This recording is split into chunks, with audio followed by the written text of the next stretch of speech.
All right, today we are diving into one of the biggest questions out there. What makes us us? We're going to go on a quest to crack the code of human culture, tracing the huge, powerful, and honestly often clashing ideas that try to explain who we are.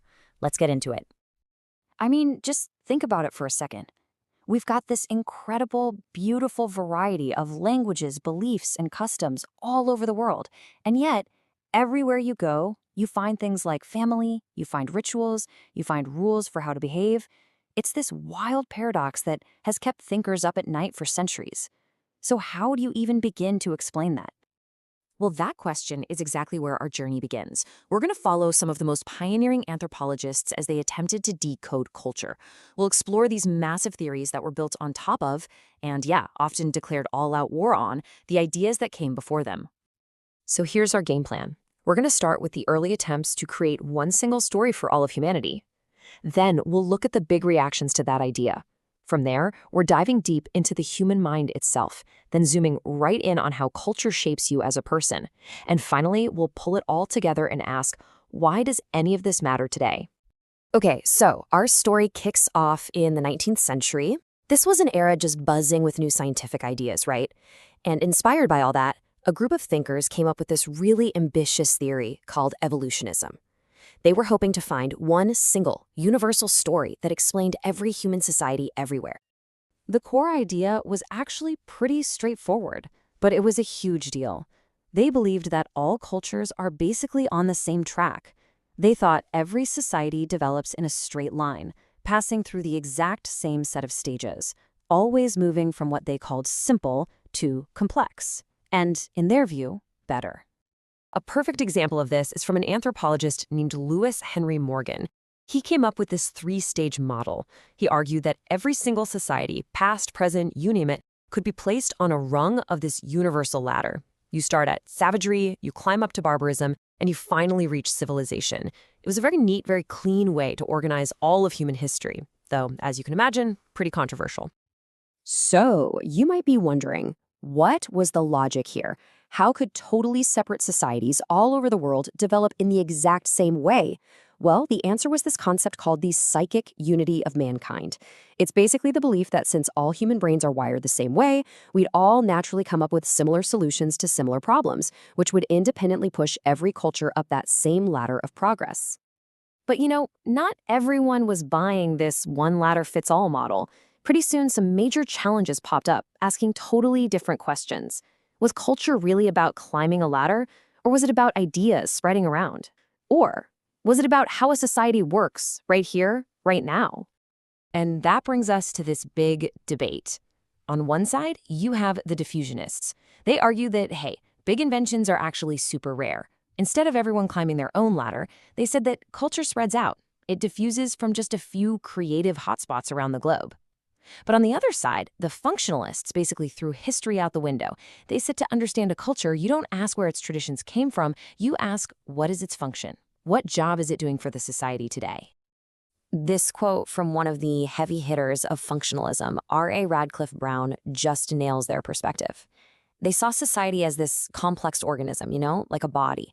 Every custom, every belief, every institution was like an organ, and its function was the role it played in keeping the whole system alive and ticking. The key takeaway? Nothing was random. Everything served a purpose. Another major functionalist, Bronislaw Malinowski, he zeroed in on the individual. He argued that culture's whole point was to satisfy our basic human needs. For instance, our fundamental need for safety leads to the cultural response of creating defense systems, things like laws or armies. For Malinowski, culture was just humanity's giant shared toolbox for survival. Radcliffe Brown, on the other hand, was less focused on what individuals needed and more on keeping the entire social structure healthy. Take his idea of a joking relationship. In some societies, it's a custom where certain relatives are expected to constantly make fun of each other. Now, for him, this wasn't just a bit of fun. It was a really clever social tool to let off steam and prevent real conflict from breaking out, keeping the whole system stable. Okay, but then the search for culture's code took this absolutely radical turn. A new way of thinking called structuralism came along and said, you're all looking in the wrong place. The answers aren't in history, they're not in social function, they're hidden deep inside the very architecture of the human mind itself. So, this school of thought, led by the brilliant Claude Lévi-Strauss, argued that all the incredible diversity of culture we see around us, that's just the surface.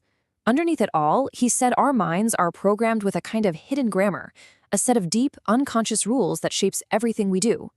And the most basic rule of this grammar? The mind thinks in pairs of opposites. This is the key idea: binary oppositions. Structuralists believed our brains are just hardwired to make sense of the world by splitting it into contrasting pairs: hot and cold, male and female, life and death, nature and culture. These aren't just random lists, they thought these were the fundamental building blocks of all human thought. And this is where it gets really cool, because you can apply this idea to almost anything, even something as simple as cooking. Lévi-Strauss famously argued that roasting food, say over an open flame, is conceptually closer to nature. But boiling? Well, that requires a pot and water. These are cultural inventions, which brings the food firmly into the world of culture. So even in a simple meal, you could find this hidden mental code at work. Pretty wild, right? So from the deep, universal structures of the mind, our last big theoretical stop brings us right back to the surface, but with a whole new perspective. This next school of thought asks a much more personal question. How does the unique pattern of an entire culture actually mold the personality of the people living inside it? Thinkers like Ruth Benedict came along and said, hey, a culture isn't just a random bag of traits. It's a whole integrated pattern. Her big idea was that each culture chooses to emphasize certain human emotions and behaviors, while it pushes others to the background. This creates a unique personality on a massive scale that then shapes every single individual within that culture. Benedict's most famous example is this incredible contrast she drew between two cultural personalities, which she named after Greek gods. She described the Apollonian Pueblo peoples, who valued order, calm, and group harmony above all. And then, in total contrast, you had the Dionysian Kwakiutl, who valued emotional excess, competition, and pushing boundaries. For Benedict, these weren't just different customs. They were two fundamentally different ways of being human, all shaped by a culture's dominant personality. Whew, okay, so we've gone from a single ladder of human progress to societies as working machines, to the deep grammar of the mind, and finally to cultural personalities. It has been quite a trip. So what's the big takeaway? What do we do with all these different attempts to crack culture's code? Well, each one gave us a new and really powerful lens. Evolutionism, for all its problems, was the first big attempt to think scientifically about all of human culture. Diffusionism reminded us that no culture is an island. We're all connected. Functionalism forced us to ask how societies actually work right now. Structuralism made us look for the deep patterns beneath the surface. And culture and personality, that connected the huge picture of society to the very personal experience of being you. And that leaves us with one last, really important question. None of these theories is the one perfect answer. It's better to think of them as tools in a toolkit, different lenses for looking at the world.